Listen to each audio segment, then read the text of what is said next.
Saludos, les habla el doctor Marcos de la Cruz Tasaico, cirujano general, médico asistente del Departamento de Cirugía General y Digestiva del Hospital Edgardo Rebagliati Martins.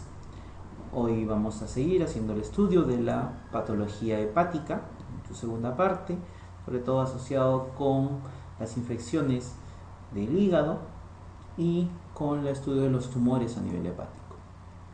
Dentro de las inflamaciones, las enfermedades infecciosas del hígado está la hepatitis, la cual puede ser una hepatitis aguda, que puede estar relacionado con pacientes asintomáticos. Muchos de los cuadros infecciones de hepatitis pueden cursar con pacientes asintomáticos. Y en el caso de los pacientes con inflamaciones crónicas del hígado, pueden cursar con cuadros de ictericia de forma intermitente.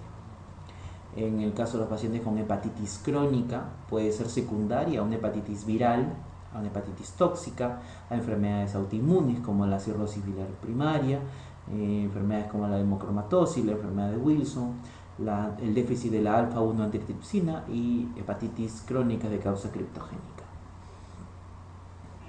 Dentro de los virus causantes de la hepatitis, existen múltiples de sus virus. Puede ser el virus de hepatitis A, B, C, D, E o las hepatitis no A, no C. Estos virus causan un tipo de tropismo y lesiones hepáticas de forma casi exclusiva en el medio del hígado. Existen otros tipos de hepatitis que excluyen ese tipo de hepatitis, que están relacionadas con otros virus u otras etiologías, como pueden ser el citomegalovirus, el Epstein-Barr, el virus del herpes simple, entre otros. También pueden afectar al hígado y pueden causar cierto grado de hepatitis, y que pueden similar cuadros muy similares a las hepatitis virales de la A a la D o a la AC. El mecanismo de transmisión de estos virus que afectan al hígado, la hepatitis viral, puede ser de forma infecciosa, ya sea por contaminación fecal oral, como por ejemplo en la hepatitis A y en la hepatitis E. Puede ser a través del suero, como puede ser en la hepatitis B, o la hepatitis D, la F, la G u otros, o transmitirlo de forma parenteral, ya sea en el caso de las hepatitis C o la hepatitis E. Algunas características de las hepatitis víricas que podemos evidenciar de forma resumida: podemos ver que las hepatitis A no existen portadores, el mecanismo de transmisión es de tipo fecal oral, la viremia es breve en los pacientes con hepatitis A y sí existe una vacuna para la hepatitis A. En el caso de la hepatitis B, sí existen portadores, el mecanismo de transmisión parenteral, sexual o vertical, es una viremia muy elevada, sí existen vacunas para contrarrestar la hepatitis B. En el caso de la hepatitis C, sí existen portadores, el mecanismo fundamental de frecuencia es la vía parenteral, existe una viremia moderada y no existen vacunas para la hepatitis C. En el caso de la hepatitis B, que previamente tiene que el paciente haber tenido hepatitis B para que pueda adquirir la hepatitis D, sí existen portadores, el mecanismo fundamental de transmisión es la vía parenteral, la viremia es muy elevada, no existen vacunas también para el caso de la hepatitis D.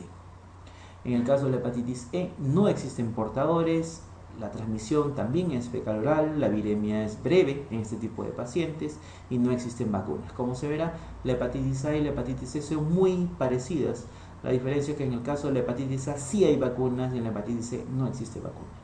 En el caso de la hepatitis G sí hay portadores, el mecanismo fundamental es parenteral en la transmisión en la hepatitis G, la viremia es moderada y tampoco existen vacunas para la hepatitis G. Como vemos, solo hay vacunas para la hepatitis A y B, y debemos recordar que de todas estas hepatitis víricas que tenemos en este cuadro, todas son de tipo ARN, a diferencia de la hepatitis viral B, que es de tipo ADN.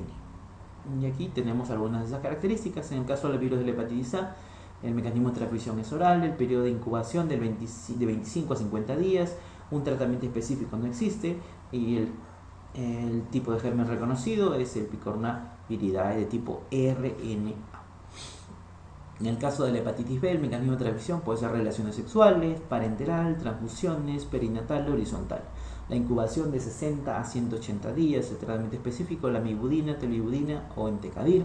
El pronóstico empeora con la edad. Si la hepatitis B se adquiere a más temprana edad, el pronóstico en este tipo de pacientes es muy pobre, tienen relación rápida con la cronicidad de la enfermedad, cirrosis hepática y hepatocarcinoma. Como vemos, el virus relacionado con la hepatitis B es el Hepatnaviridae de tipo DNA. En la hepatitis C, el mecanismo de transmisión es muy similar a el virus de hepatitis B, pero en este caso predomina la vía parenteral. El periodo de incubación es de 60 a 120 días. El tratamiento específico es el interferón, ligilado y ribavirina, y el pronóstico es la cronicidad. Acuérdense de hepatitis C, es la C de cronicidad y es el que más lleva a hepatitis crónica de un 80-85%. El virus de este tipo, de la hepatitis C, es el Flaviviridae, también de RNA. Otras características con respecto al cuadro clínico y el periodo de incubación de este tipo de pacientes. Recordemos que el periodo de incubación en el caso de la hepatitis A, 25 a 50 días. La infección asintomática puede presentarse en el caso de los pacientes con hepatitis A, no van a la cronicidad y tampoco no hay secuelas a largo plazo. En el caso de la hepatitis viral B, el periodo de incubación es de 60 a 180 días. Infecciones asintomáticas pueden cursar, muchos pacientes con infecciones asintomáticas. A la cronicidad sí van a la cronicidad, pero en un 10% nada más. Secuelas a largo plazo también sí se pueden presentar, cirrosis, carcinoma hepatocelular. En el caso de la hepatitis C, el periodo de incubación de 60 a 120 días, infección asintomática es habitualmente común. La cronicidad sí, de un 30 a 60%, es mucho, van a la cronicidad los de hepatitis C. Y las secuelas a largo plazo también es la cirrosis y el carcinoma hepatocelular.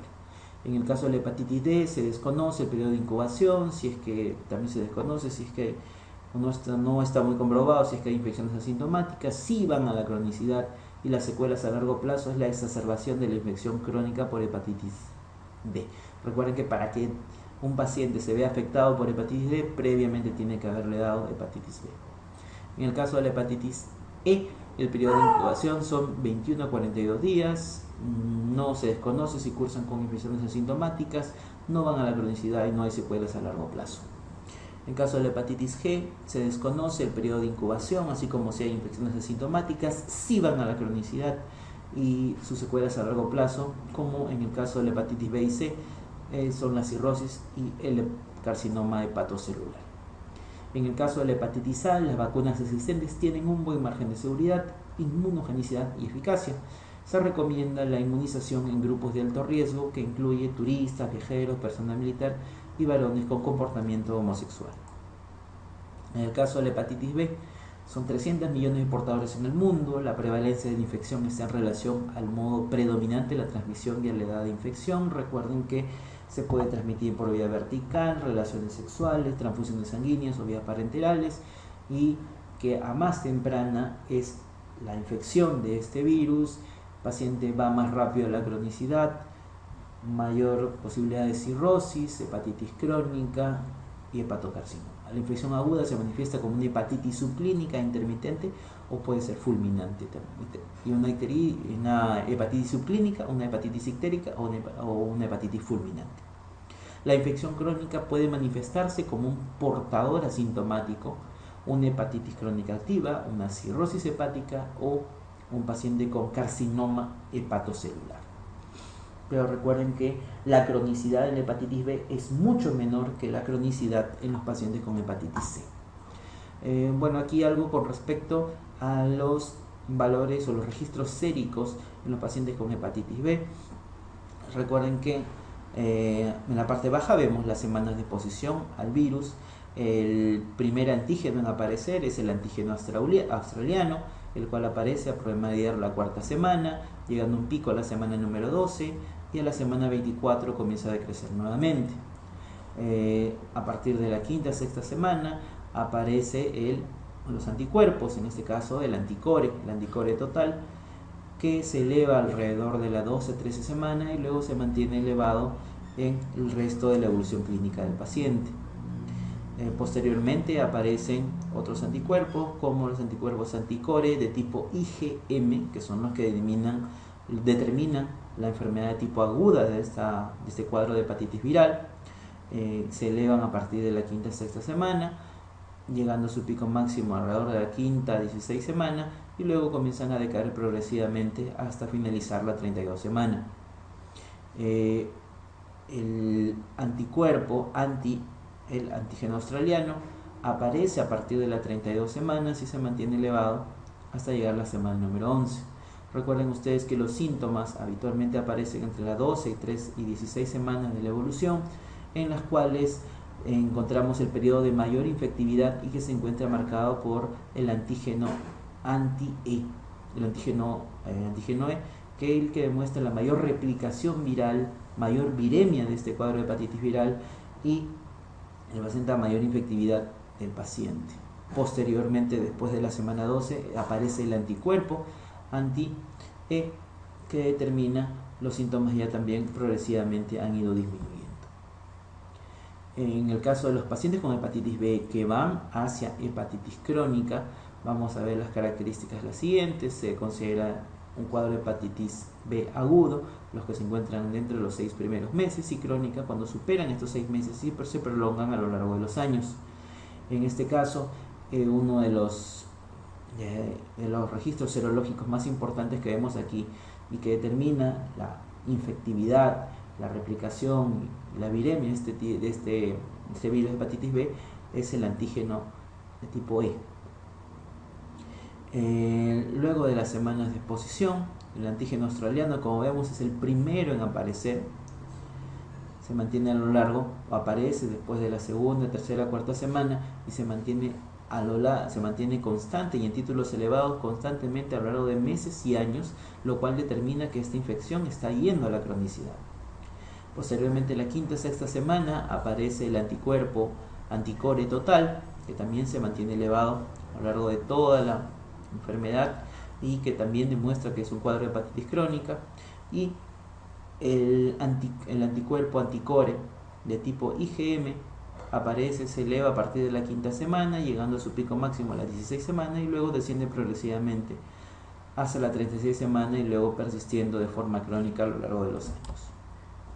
En el caso de los pacientes por infección aguda por hepatitis viral B, un 95% van a la curación, un 5 a 10% llegan a infecciones crónicas y un 1% a infecciones de hepatitis fulminante.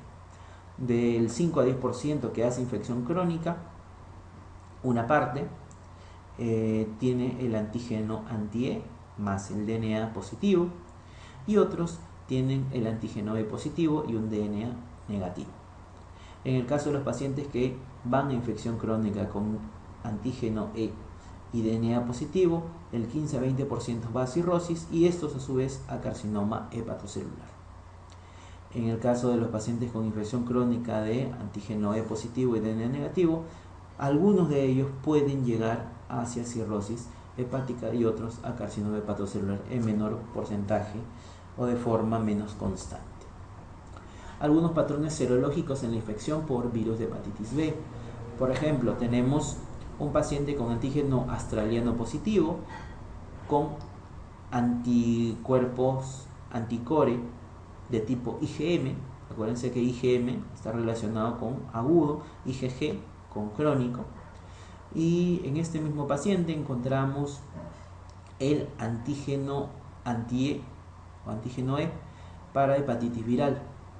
Si tenemos antígeno australiano positivo, anticuerpos anticore IgM y antígeno E, se trata de un paciente con una infección aguda y una infectividad alta. Recuerden que el antígeno E representa la infectividad, replicación y viremia de la hepatitis viral. En el caso de si tenemos un paciente con antígeno australiano positivo, un anticore de tipo IgG y un antígeno E para hepatitis viral positivo, se trata de una infección crónica de alta infectividad. Recuerden que los anticuerpos anticore IgM agudo, IgG crónico, antígeno E siempre infectividad. En este caso, infección crónica de infectividad alta. Si tenemos un paciente con antígeno australiano positivo, un anticuerpo anticore de tipo IgG, pero con un anti-E, se trata de una infección aguda tardía o una infección crónica de baja infectividad. Como vemos, el antígeno E ya no aparece, ya se ha negativizado, más bien ha aparecido el anticuerpo anti-E. Esto significa una infección aguda tardía o una infección crónica de baja infectividad. ¿Qué pasa si tenemos un antígeno australiano positivo, un anticuerpo ante el antígeno australiano, un anticore positivo, un antígeno E no determinado, positivo o negativo, y un anticuerpo anti-E también no determinado, positivo o negativo? En este caso encontramos un antígeno australiano de un subtipo, un anticuerpo antígeno australiano de tipo heterotípico o común, o también podría estar relacionado con un proceso de seroconversión. Si encontramos un antígeno australiano negativo, un anticuerpo antiantígeno australiano negativo, un anticuerpo anticore de tipo IgM con anti-E positivo y un antígeno E positivo y un anti-E también positivo, se trata de una infección aguda o de un periodo de ventana de tipo anticore. Si en cambio solo encontramos un anticuerpo anticore de tipo IgM y un anti-E de tipo positivo, este viene a ser un portador del antígeno australiano de bajo nivel o una infección remota en el pasado, es decir, un recuerdo de que el paciente en algún momento tuvo la enfermedad. Pero ¿qué pasa si solo encontramos el anticuerpo anti-antígeno australiano, el único positivo? El anticuerpo anti-antígeno australiano, esto demuestra que es un paciente inmunizado. Muchas veces esta ha sido pregunta en diversos exámenes: ¿cuál es la serología más frecuente o qué tipo de marcador serológico solicitamos en un paciente que ha sido inmunizado contra el virus de la hepatitis B? El marcador positivo que encontraremos en este tipo de pacientes es el anticuerpo antiantígeno australiano. En el caso de la hepatitis C, las pruebas serológicas antivirus de la hepatitis C son de alta sensibilidad para el diagnóstico en personas inmunocompetentes con elevación de las transaminasas. Tanto la infección aguda como la crónica son asintomáticas en la gran mayoría de los casos y se manifiesta en niveles mínimos de morbilidad en pacientes infectados. El interferón es uno de los medicamentos efectivos, pero solo en un pequeño porcentaje de pacientes. Su combinación con ribavirina muestra un efecto de tipo sinérgico.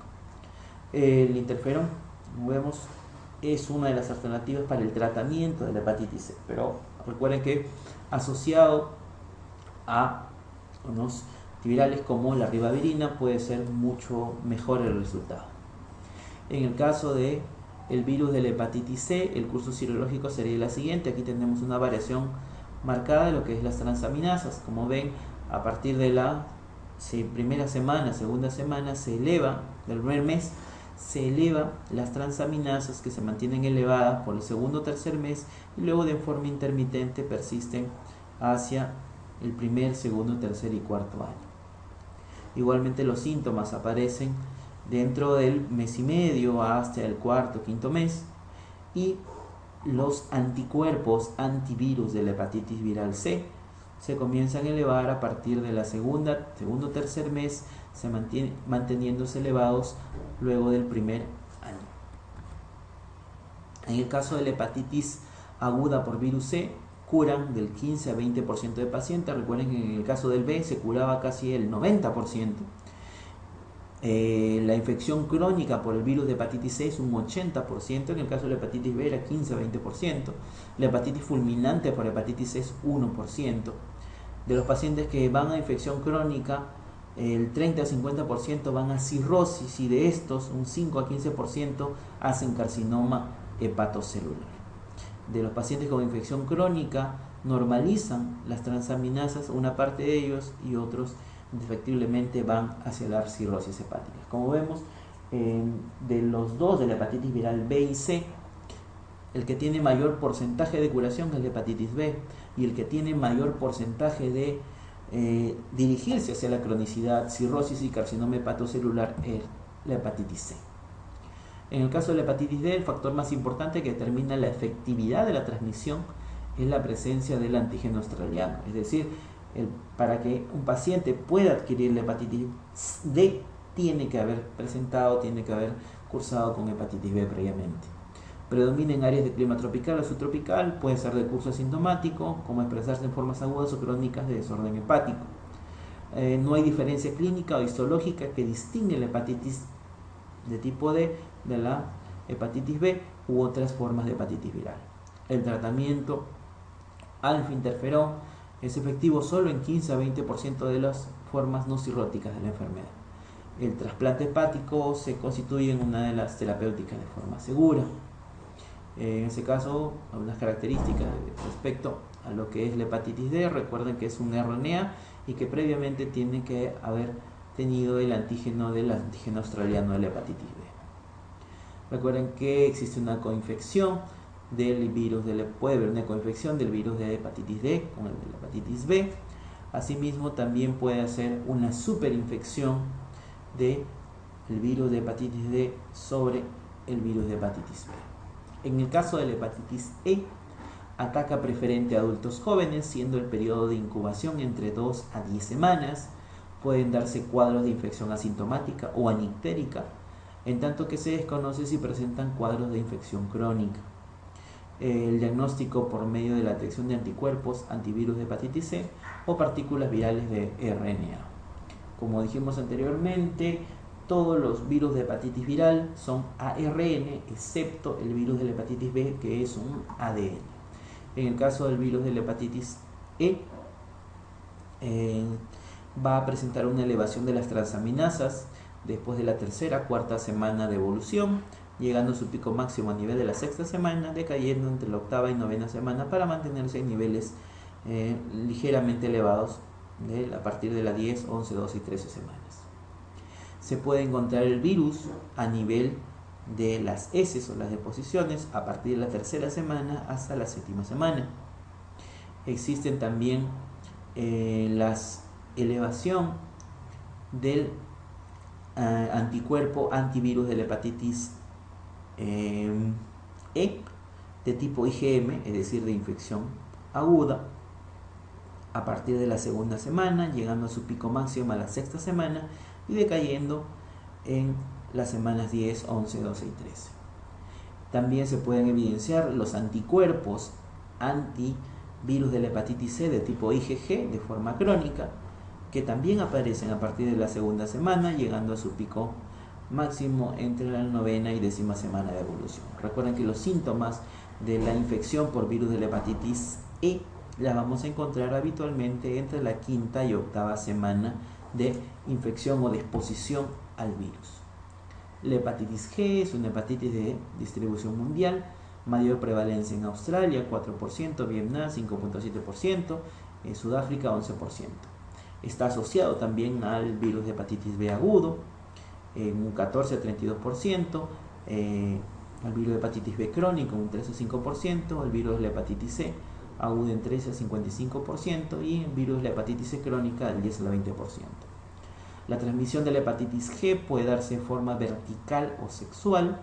El diagnóstico solamente se hace por la PCR, reacción en cadena de polimerasa. No altera la historia natural de las enfermedades hepáticas crónicas y es susceptible a la terapia antiviral. Luego tenemos la hepatitis no A, no G. También es un virus de tipo DNA muy similar a la hepatitis B. La vía de transmisión parenteral es transfusional y posiblemente fecal-oral. El agente infeccioso cuenta con una débil patogenicidad dependiente de factores propios del huésped si el paciente se encuentra inmunocomprometido. En Japón se encuentra presente en 40-50% de casos de hepatitis fulminante y está asociado a infección por hepatitis B, más no a hepatitis C en forma significativa. ¿Qué alteraciones nosotros vamos a encontrar a nivel laboratorial en este tipo de pacientes? Encontramos elevación de las transaminasas, sobre todo la TGP, que puede llegar de 10 hasta 100 veces el valor de lo normal, el cual recuerden que la elevación de las transaminasas traduce un daño, una necrosis hepatocelular. La determinación de las transaminasas constituye la prueba de laboratorio más empleada tanto en el diagnóstico como en el seguimiento de la hepatitis viral. Recuerden que la elevación de las transaminasas, al igual que la amilasa en las pancreatitis, no tiene valor pronóstico.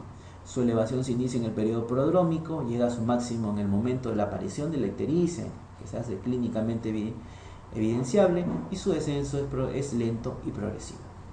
La hiperbilirrubinemia es de grado variable, la elevación de ambas fracciones, conjugada y no conjugada, pero con predominio de la no conjugada. Existe una intensa y prolongada en las formas colestásicas, y en las formas no colestásicas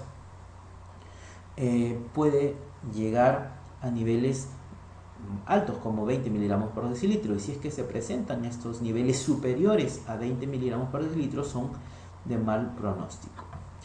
Otras alteraciones que se pueden presentar son la hipoprotrombinemia, constituye un buen índice funcional. En caso de daño hepático agudo, un valor bajo del 40% que no se corrige con vitamina K sugiere una insuficiencia hepática severa. Como vemos, las alteraciones más importantes o significativas en los pacientes con hepatitis virales son las transaminasas, los niveles de bilirrubina y los niveles de protrombina. Uno de los siguientes marcadores serológicos es imprescindible para diagnosticar una infección aguda por hepatitis viral. El ADN polimerasa, sobre todo para infecciones crónicas, el antígeno E para hepatitis viral B, generalmente es infectividad, viremia, replicación, no es tanto para el diagnóstico. Los anticuerpos generalmente aparecen no de forma precoz, sino mucho más tardía. IgM, acuérdense que son relacionados con la parte aguda, pero no tienen mucha relación, ADN tampoco. Recuerden que uno de los marcadores principales, o los primeros en aparecer y que nos ayuda a hacer el diagnóstico de la hepatitis viral, es el antígeno australiano.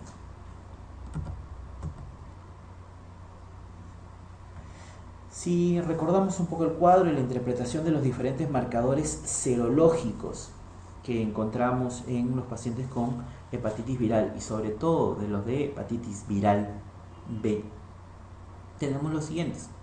Por ejemplo, en el caso de un paciente con una infección aguda por hepatitis viral, podemos utilizar tres tipos de marcadores.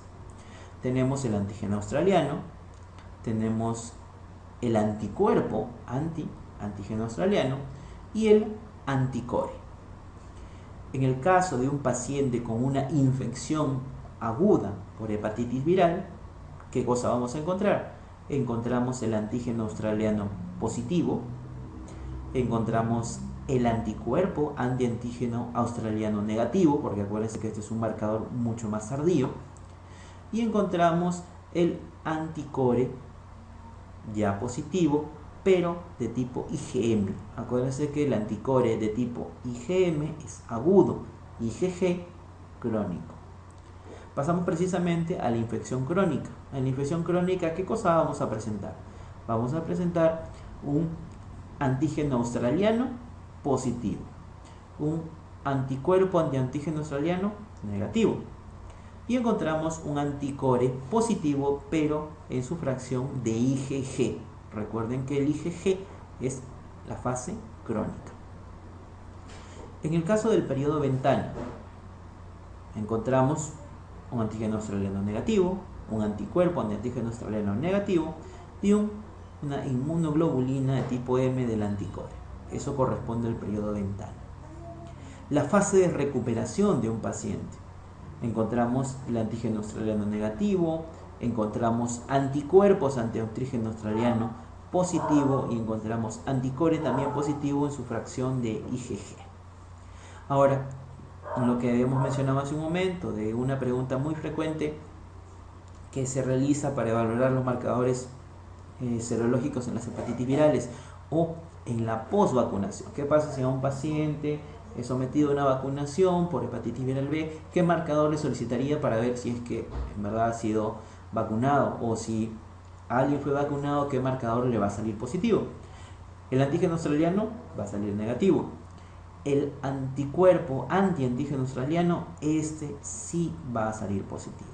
El anticore va a salir negativo. Entonces, para definir un estado de posvacunación, el único marcador serológico positivo es el anticuerpo antiantígeno australiano. Dentro de las otras afecciones que pueden alterar el hígado están las hepatitis tóxicas.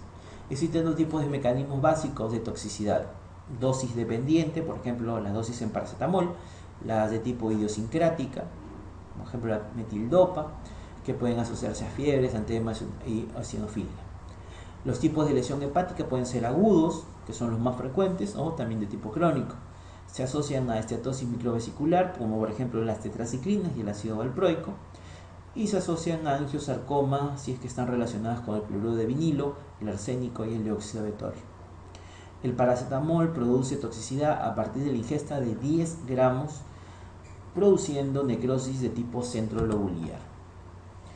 Otros mecanismos de hepatitis tóxica son los anticonceptivos orales, que pueden producir hepatitis colestásica, adenomas hepáticos y también trombosis de las venas suprahepáticas, como es el síndrome de Budd-Chiari.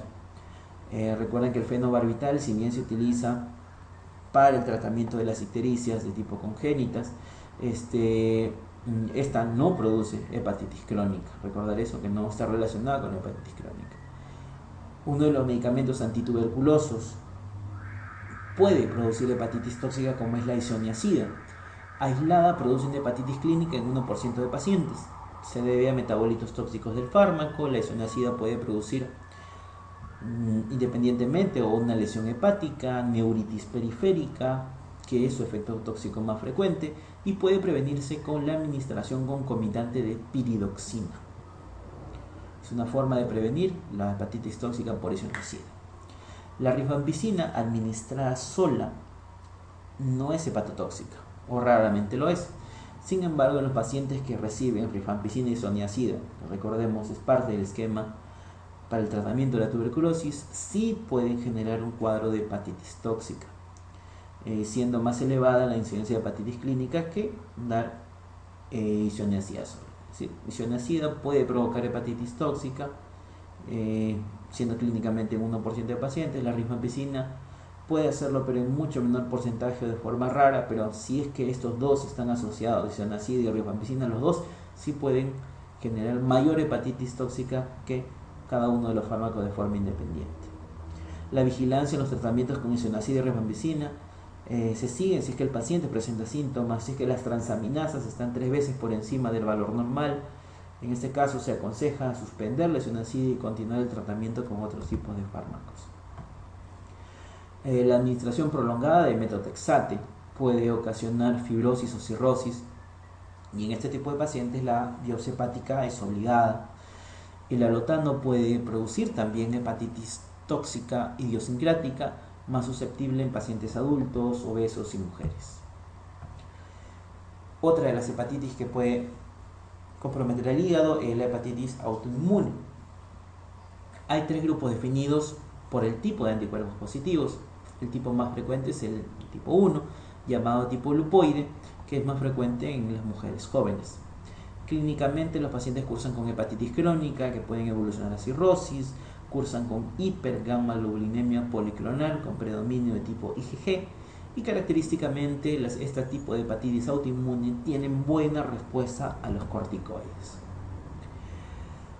Otro tipo de enfermedades infecciosas también pueden comprometer el hígado, que son generando los llamados abscesos hepáticos, los cuales pueden ser de 2 tipos: los abscesos de tipo piógeno, los cuales tienen una etiología predominantemente biliar por una colangitis ascendente, que es la etiología mucho más frecuente, etiología arterial por émbolos tipo sépticos, igualmente la etiología venosa portal por pieloflebitis secundaria a una apendicitis complicada. Se pueden utilizar métodos diagnósticos para definir estos abscesos hepáticos piógenos, como puede ser la ecografía, la administración de antibióticos y drenaje, que puede ser drenaje percutáneo o quirúrgico. Y otro tipo de abscesos hepáticos son los abscesos amebianos, producidos por la entamoeba histolítica, que macroscópicamente va a dar un pus en pasta de anchoas. El tratamiento de un absceso hepático amebiano se basa en el metronidazol, iodoquinol y dihidroementina. Si es que administrada esta terapia en 72 horas no hay respuesta, entonces se procede a la aspiración. Otra de las infecciones que encontramos a nivel del hígado son las infecciones por equinococos granulosos que generan los quistes hidatídicos. Recuerden que la complicación más frecuente de los quistes hidatídicos es la infección del quiste. Existen el método diagnóstico de elección, la ecografía, que evidencia claramente las características de localización del quiste, la presencia de eosinofilia en el hemograma, la inmunoelectroforesis. Primero había exámenes como por ejemplo el arco quinto, y ahora se utiliza ya el Western blot para quiste hidatídico o hidatidosis, que son los métodos diagnósticos ideales para este tipo de enfermedades. El tratamiento habitualmente es quirúrgico con la quistoperiquistectomía hepática.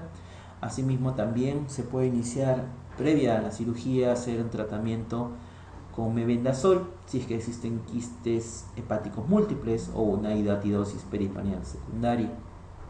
Generalmente se hace un curso de 12 semanas de tratamiento con mebendazol y posteriormente eso se hace el tratamiento quirúrgico. Los tumores hepáticos benignos, dentro de los cuales tenemos varios tipos. Uno es el hemangioma, el cual es el más frecuente de los tumores hepáticos benignos. Generalmente es un tumor hepático único, pequeño, asintomático, y solamente si es que es un tumor hepático, un tumor hemangioma sintomático, esa sería la única indicación para que este paciente sea sometido a una intervención quirúrgica. El adenoma se relaciona con la toma de anticonceptivos. Generalmente puede ser único, actualmente es asintomático, pero tiene un riesgo potencial de malignización. Por eso el único tratamiento curativo de los adenomas es tratamiento quirúrgico. Otro de los tumores benignos hepáticos son las hiperplasia nodular focal. Es una fibrosis estrellada rodeada de hepatocitos normales y solo si es que se encuentra complicado es tributario de manejo quirúrgico. En el caso de la patología maligna, dentro de las enfermedades hepáticas tenemos el hepatocarcinoma, el hepatoma o el carcinoma hepatocelular, que son sus sinónimos. Dentro de los tumores de hígado tenemos las enfermedades parasitarias, los Clonochi-Sinensis, tenemos agentes carcinogénicos, por ejemplo los alimentarios, las aflatoxinas, Aspergillus flavus, los que pueden ser de origen químico, hexaclorobenceno, el torotraz, el cloruro de vinilo, las nitrosaminas, el arsénico. Otro de los factores que pueden considerarse carcinogénicos o relacionados con tumores de hígado es la hepatitis viral B y C, la cirrosis hepática y las hormonas sexuales, sobre todo los andrógenos. Este cuadro nos evidencia algunas características sobre algunos factores que pueden pueden tener un riesgo incrementado de carcinoma hepatocelular. Por ejemplo, los que están claramente definidos que son factores de riesgo para carcinoma hepatocelular, tenemos la hepatitis B, C, aflatoxina B, la cirrosis, alcoholismo crónico, varones, hemocromatosis, torotraz, son los agentes que están claramente definidos como que incrementan el riesgo de carcinoma hepatocelular. Tenemos los agentes probables, disminuyen los riesgos para el carcinoma hepatocelular, el consumo de vegetales, pero incrementan el riesgo de carcinoma hepatocelular, los niveles de hierro, cloruro de vinilo, la obesidad, la diabetes. Pueden considerarse como agentes posibles que pueden incrementar y reducir el riesgo de carcinoma hepatocelular, disminuir el riesgo de agentes posibles para que puedan disminuir el riesgo de carcinoma hepatocelular, el selenio y el té verde, y agentes posibles que incrementen el riesgo de carcinoma hepatocelular, el tabaco, esteroides anabólicos, niveles de andrógenos, la paridad de la paciente, esquistosomiasis y la esteatosis hepática no alcohólica. Factores poco claros, no conocidos, no totalmente demostrada su relación con incremento de los factores de riesgo para la carcinoma hepatocelular, se encuentra el arsénico. ¿Cómo se encuentra el carcinoma hepatocelular en nuestro medio, en el Perú? La edad promedio 35.4 años, predominio masculino, el diámetro del tumor 17.4 centímetros, valores de AFP asociados 21.751 nanogramos, son operables en 15.4% de pacientes y son resecables un 47.6% de pacientes. La prevalencia de los marcadores de hepatitis viral B y C y su relación con el hepatocarcinoma. Recuerden que podemos encontrar los anticuerpos anticore positivo y antígeno australiano positivo en un 74% de pacientes, antígeno australiano positivo en un 63.4% de pacientes y un anticuerpo antivirus de la hepatitis C en un 0.7% de pacientes. La historia natural del desarrollo del carcinoma hepatocelular, la infección ya sea por virus de hepatitis B o C, existe necrosis, inflamación crónica, fibrosis, fibroplasia regenerativa. Estos a su vez generan la cirrosis y pueden llegar a manifestarse con tumores hepáticos, que es el carcinoma hepatocelular. La transmisión vertical del virus de la hepatitis B, la madre con antígenos positivo, antígeno australiano positivo para virus de la hepatitis B, se lo transmite el hígado por infección por vía perinatal, ya sea por ruptura de la placenta, porque el recién nacido deglutió sangre durante el parto, deglución de líquido amniótico a través de la lactancia materna, alimentos premasticados por la mamá, la saliva y laceraciones de la piel. Esta transmisión perinatal de madre a hijo entre un 80 y un 90% de los casos. Evolución a estado de portador crónico de los pacientes que tienen antígeno australiano positivo. Un adulto con antígeno australiano positivo infectado por virus de la hepatitis B, habitualmente en un 10%. Recuerden que de la hepatitis B y C, quien va a mayor a cronicidad es la hepatitis C. En el caso del neonato, evolución a estado de portador crónico del antígeno australiano es un 98%. Es decir, hay mayor posibilidades de infección crónica y de aparición de características crónicas, como por ejemplo la hepatitis crónica, cirrosis hepática y hepatocarcinoma, si es que la infección se realizó en la etapa perinatal o a edades tempranas de la vida. Historia natural del desarrollo del carcinoma hepatocelular, infección por virus de hepatitis B, existe una integración del DNA al hepatocito, la iniciación, ya tenemos una célula iniciada, duplicación celular, promoción, aparece un nódulo benigno, factores carcinogénicos, estos a su vez generan aplasia celular, progresión y finalmente cáncer hepático. La historia del carcinoma hepatocelular a lo largo del tiempo, el paciente se encuentra asintomático en los primeros meses, posteriormente va a presentar alteraciones histológicas y también progresión de nódulos a displasia y posteriormente a tumores o neoplasia. Posteriormente también, conforme avanzan los meses, estos tumores van creciendo o aumentando de tamaño. Luego generalmente ya el tamaño ha incrementado de volumen, generalmente mayor a 4 centímetros, ya se hacen sintomáticos, creciendo mucho más y pueden comprometer órganos, es decir, pueden tener algún tipo de metástasis, ya sea metástasis a la piel, metástasis al hueso, metástasis al pulmón o al sistema nervioso central. Que también debemos decir, conforme va creciendo la tumoración y va avanzando a lo largo de las semanas y meses, también se incrementa la alfa-fetoproteína, que es uno de los marcadores que se utilizan para el diagnóstico del carcinoma hepatocelular. La alfa-fetoproteína precisamente es una globulina alfa-fetal sintetizada por células embrionarias. Se encuentra en el suero de pacientes con carcinoma hepatocelular en niveles superiores a 500 nanogramos por mililitro. Recuerden que esto se encuentra en un 80% de pacientes. Es positivo en un 80% de pacientes con carcinoma hepatocelular.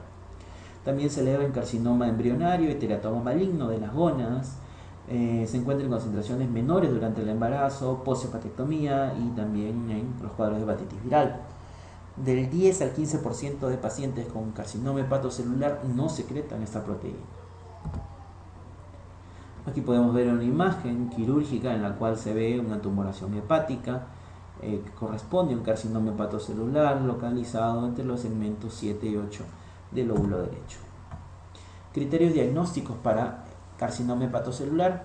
Tenemos un criterio citohistológico, es obligatorio si es que la lesión es igual o menor de 2 centímetros y la alfa-fetoproteína igual o menor de 400 miligramos. ¿Sí? Entonces, si es que el tumor es pequeño y la alfa-fetoproteína no es mayor a 500, como vemos es igual o menor a 400, necesitamos, para poder decir que es un hepatocarcinoma, una biopsia.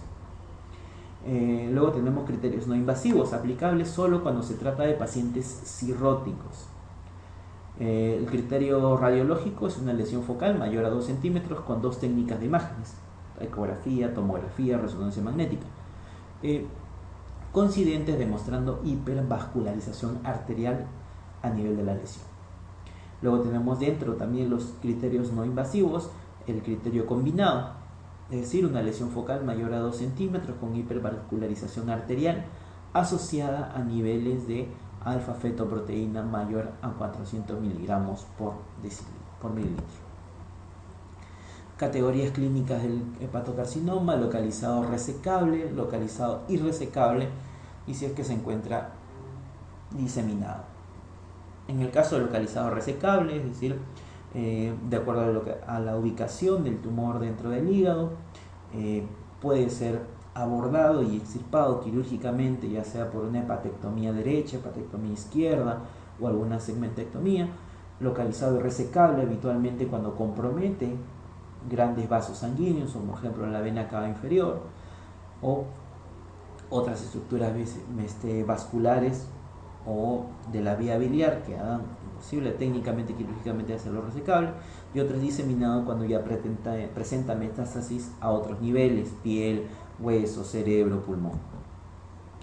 Hepatocarcinoma localizado resecable: se puede hacer la extirpación total del tumor con márgenes libres mayor a 2 centímetros y obviamente asegurando una buena reserva funcional hepática. ¿Sí? Se dice que se puede dejar una reserva funcional hepática del 25% en pacientes no cirróticos y una reserva funcional hepática del 30% en pacientes cirróticos. Como vemos aquí, encontramos una gran masa que abarca parte del lóbulo derecho y que abarca casi todo el lóbulo izquierdo en esta tomografía, lo cual hace prácticamente irresecable al paciente. En esta imagen podemos ver la presencia a nivel ecográfico y posteriormente tomográfico de una tumoración a nivel de los segmentos hepáticos. Igualmente aquí una imagen quirúrgica en la cual se ve el hígado y se ve una tumoración de aproximadamente 5 a 6 centímetros en lo que correspondería los segmentos 7 y 8 del lóbulo derecho. Si es que no hay compromiso de otros vasos, se podría hacer la hepatectomía derecha como parte del tratamiento quirúrgico del carcinoma hepatocelular. Cuando se dice que es un hepatocarcinoma localizado irresecable, resección anatómicamente imposible, como les digo, si es que hay un compromiso, por ejemplo, de la vena cava inferior, compromiso de diafragma, pegado al estómago u otras estructuras que hagan, o compromiso de grandes vasos, esto puede ser anatómicamente irresecable al paciente. Otro es que la reserva funcional hepática sea inadecuada, como dijimos, 25% en pacientes no cirróticos y 30% en pacientes cirróticos. Si es que no hay una buena reserva hepática, también puede ser riesgo irresecable al paciente. Otro es el riesgo quirúrgico elevado. Igualmente aquí también vemos otra imagen tomográfica en la cual vemos una lesión hepática a nivel del hígado derecho de gran tamaño y que aparentemente no está comprometiendo los grandes vasos. Carcinoma hepático diseminado, metástasis hematógena, pulmón, hueso, piel. Otras son las metástasis linfáticas y otra es la ascitis neoplásica o carcinomatosis. Como vemos, un gran tumor que abarca prácticamente todo el hígado, compromiso de diafragma, vasos sanguíneos, esto hace irresecable al paciente. Otro de los tumores que también podemos tener en el hígado son los tumores metastásicos. De todos los tumores que pueden hacer metástasis hacia el hígado, el principal es el colon en un 65% de pacientes. Otros son los seguidos de las neoplasias del páncreas en un 63%, luego las neoplasias de mama en un 61%, luego las de pulmón, estómago y ovarios. Pueden manifestarse en el hígado por la presencia de nódulos múltiples de tamaño variable o metástasis solitarias, lo cual se presenta en un 10% de pacientes. En estos casos, estas metástasis hepáticas también pueden ser resecadas junto con la tumoración de origen. Como dijimos, el principal lugar de metástasis o la principal etiología de metástasis hepática proviene del colon. Generalmente en estos pacientes se puede hacer la resección del tumor del colon en micolectomía derecha, en micolectomía izquierda, tumores de recto, y se puede asociar con una metastasectomía, si es que son tumores pequeños, o inclusive hasta una hepatectomía izquierda, si es que son tumores de mayor tamaño. Como vemos aquí, existen múltiples focos de metástasis, generalmente son metástasis diseminadas, que bueno, en este caso hacen irresecable a este tipo de tumores. De igual forma aquí, abarcando lo que es el lóbulo izquierdo y también parte de lo que es el lóbulo derecho. En esta tabla vemos la sensibilidad y especificidad de las diferentes técnicas de imagen en el diagnóstico de hepatocarcinoma. La ecografía, una sensibilidad del 94%, una especificidad del 90 al 98%. La ecografía Doppler, recuerden que una característica importante es la hipervascularidad arterial alrededor de los nódulos. Los tumores del hepatocarcinoma o de las metástasis se puede tener una sensibilidad del 80 al 90%, especificidad del 90 al 98%. La gamografía hepática, sensibilidad del 76%, especificidad del 91%. La tomografía, una sensibilidad del 59 al 79% y una especificidad del 86 al 91%. La resonancia magnética, mucha menor sensibilidad y especificidad, del 50 al 62% de sensibilidad y especificidad del 86%. El PET scan, 50 al 70% de sensibilidad y una especificidad del 97%. Y la punción aspiración con aguja fina, una sensibilidad del 92% y una especificidad que llega al 100%. Como vemos, la extensión de los tumores hepáticos pueden llegar hacia otras localizaciones, como a nivel pulmonar, a nivel de la piel, a nivel del hueso. El diagnóstico diferencial puede ser con todas las lesiones que ocupen espacio dentro del hígado. Pueden ser lesiones benignas, como un absceso hepático, quiste atípico, un quiste solitario, un quiste simple. Pueden ser otras lesiones tumorales, como un adenoma hepatocelular, como algún linfoma, con lesiones extrahepáticas que por vecindad comprimen o se relacionan con el hígado, como por ejemplo tumores del riñón derecho, de la glándula suprarrenal derecha, tumores del estómago, sobre todo lo que es la cara anterior y curvatura menor del estómago, y tumores de la región pancreática, sobre todo los de la cabeza pancreática. Operabilidad y resecabilidad del hepatocarcinoma, un estudio del INEM en los años 80 al 99. Recuerden que operabilidad es si es que el paciente presenta alguna condición que haga que no pueda ingresar a sala de operación, y esto está predominantemente definido por la edad del paciente, si es que tiene o no comorbilidades, enfermedades pulmonares, enfermedades cardíacas, enfermedades coronarias, enfermedades renales, que por su elevado riesgo quirúrgico hagan que no pueda ingresar a sala de operaciones. Eso es la operabilidad. En cambio, la resecabilidad es si es que técnicamente se puede llevar a cabo la resección del tumor. Resecable si es que está delimitado dentro de un lóbulo, dentro de un hígado derecho, hígado izquierdo o algún segmento, o irresecable si es que anatómicamente no está bien ubicado, si es que abarca casi todo el hígado o compromete grandes vasos que hagan irresecable al paciente. Son inoperables en 77%, son irresecables en un 12% y son resecables solo un 11%. El tratamiento del hepatocarcinoma según categorías, si son resecables, se puede hacer una etanolización, criocirugía, resección quirúrgica, radiofrecuencia o trasplante. Recuerden que en la resección quirúrgica los tratamientos realizados son los que han provenido del estudio hecho en el INIM. Se consideran irresecables en este tipo de pacientes. Lo que se puede hacer: la citorreducción, la criocirugía, etanolización, quimioembolización, ligadura de la arteria hepática, quimioterapia intraarterial, quimioterapia sistémica, inmunoterapia, hormonoterapia, radioterapia. Si es que tenemos un hepatocarcinoma diseminado, quimioterapia sistémica, inmunoterapia, hormonoterapia. Dentro de los estadiajes que existen del hepatocarcinoma, tenemos el estadiaje de Okuda, un tamaño tumoral que se basa en un tamaño tumoral mayor a 50%, ascitis, albúmina, bilirrubina, supervivencia media sin tratamiento en meses. Esta ya es que para definir el tratamiento de la enfermedad. Uno de los tratamientos que se puede utilizar en pacientes con hepatocarcinoma es la ablación por radiofrecuencia o por ondas térmicas, que es una alternativa al tratamiento de los tumores hepáticos. Para el hepatocarcinoma, la hepatectomía o la resección quirúrgica es el tratamiento de elección siempre y cuando sea técnicamente posible.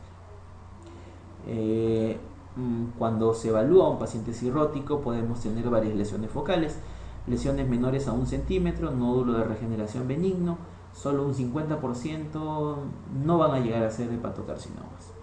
Si tenemos un nódulo de 1 a 2 centímetros, tenemos un nódulo displásico de tipo preneoplásico.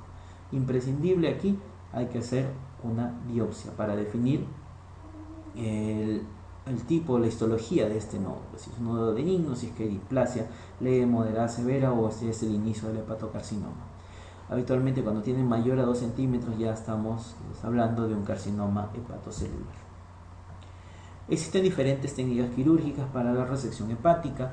Tenemos las hepatectomías, subsegmentectomías, segmentectomías, anatómicas, regladas, no regladas, plurisegmentectomías, hepatectomía clásica, es hepatectomía derecha o izquierda, hepatectomía ampliada, hepatectomía total con trasplante hepático. La hepatectomía actual, bueno, la mortalidad posoperatoria en los pacientes sometidos a hepatectomía habitualmente es menos del 5%, y bueno, en estos casos se evita también hacer mucha transfusión sanguínea, tratar de llevarlo mayormente compensados a los pacientes a hacer las operaciones y hacer una resección anatómica lo más simple y sin comprometer muchos vasos sanguíneos y hacer sangrar un poco al paciente. El hepatocarcinoma es un cáncer prevenible. Recuerden que uno de los factores que más influyen en la presencia de hepatocarcinoma es la infección por hepatitis viral B y C, y también lo que es la cirrosis hepática secundaria a alcoholismo crónico. En esos casos, prevenir las infecciones, ya sea con vacunas o tener los cuidados de contagio por vía parenteral, vertical, sexual y demás, o en el caso de los pacientes alcohólicos, reducir o prevenir el uso y abuso del alcohol, puede prevenir la cirrosis y el hepatocarcinoma en ese tipo de pacientes. Haciendo un resumen de los tumores hepáticos malignos, tenemos que los tumores hepáticos malignos más frecuentes en conjunto son los metastásicos. De todos los tumores, el más frecuente es el metastásico. Luego del metastásico viene el hepatoma o el hepatocarcinoma, siendo el hepatocarcinoma el tumor maligno primitivo del hígado más frecuente. Recordemos esto. El tumor maligno más frecuente, abarcando todo el organismo, es el metastásico. Pero de los tumores propios del hígado, primitivos del hígado, el más frecuente sí es el hepatocarcinoma. Más del 90% se producen sobre una cirrosis de base. Es el primer cáncer en China debido a su elevada endemicidad de la hepatitis B. Tiene factores de riesgo como la hepatitis viral B, C, cirrosis de cualquier etiología, hasta toxinas, clorovinilo, anabolizantes androgénicos, entre otras. Formas de presentación más frecuentes: la descompensación de una cirrosis estable, puede presentarse por ascitis hemorrágicas en menos del 10%. El marcador tumoral más útil es la alfa-fetoproteína, donde los valores sugestivos y casi confirmatorios de un hepatocarcinoma son los mayores a 500. La sensibilidad del 50-80% y su elevación depende del tamaño tumoral. Las pruebas de imágenes más sensibles son la TAC y la resonancia magnética, y el diagnóstico de sospecha lo debemos tener en todo cirrótico con una lesión focal en ecografía y que ésta se encuentre o no asociada a la alfa-fetoproteína. Siguiendo con los tumores hepáticos malignos, el diagnóstico de confirmación se hace por una biopsia hepática, por punción aspiración con hoja fina. El tratamiento curativo, recuerden a la cabeza, tratamiento quirúrgico en menores de 5 centímetros y sobre todo en estadio Child A. Otro tratamiento curativo es el trasplante hepático, también en tumores menores a 5 centímetros y en estadios BC. El tratamiento paliativo, la inyección intratumoral de alcohol, sobre todo en menores a 4 centímetros. y esto viene a ser una contraindicación para y que el paciente tenga, ¿no?, una contraindicación para cirugía de trasplante. Dentro del tratamiento paliativo también existe la embolización de la arteria hepática con lipidol, sobre todo en pacientes con tumores mayores a 5 centímetros y que no cursen con trombosis portal. Existe una variedad anatomopatológica del hepatocarcinoma que se relaciona con tasas de supervivencia más altas, el cual es el hepatocarcinoma fibrolamelar. Y en los pacientes niños o menores de edad encontramos el hepatoblastoma, el cual es el tumor maligno hepático más frecuente en niños menores de 2 años. Para el tratamiento quirúrgico en los problemas hepáticos también está el trasplante hepático. Las indicaciones generales para hacer un trasplante hepático están las hepatopatías crónicas graves e irreversibles, estadio C o B, siempre y cuando el B tenga una complicación, una cirrosis primaria, con una bilirrubina mayor a 10 miligramos por decilitro. Otra indicación es la hepatitis fulminante, con encefalopatía hepática 3 o 4, y el carcinoma hepatocelular menor a 5 centímetros. En el trasplante hepático, la situación más frecuente de trasplante es en niños, es por cuando nacen con una alteración congénita, sobre todo una atresia de las vías biliares.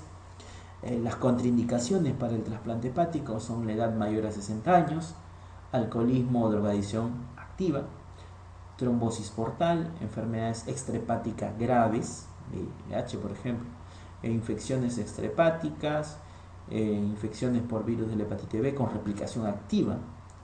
Se tiene que hacer una buena selección del donante si es que es un grupo AB compatible y un tamaño hepático que pueda corresponder a la persona. La causa más frecuente de reintervención precoz en el trasplante es la hemorragia intraperitoneal. La complicación intrahepática más frecuente es el rechazo. Las infecciones son la principal causa de muerte en los 3 primeros meses luego de realizado el trasplante. La inmunosupresión usa diversas combinaciones, ciclosporina, corticoides, azatropina.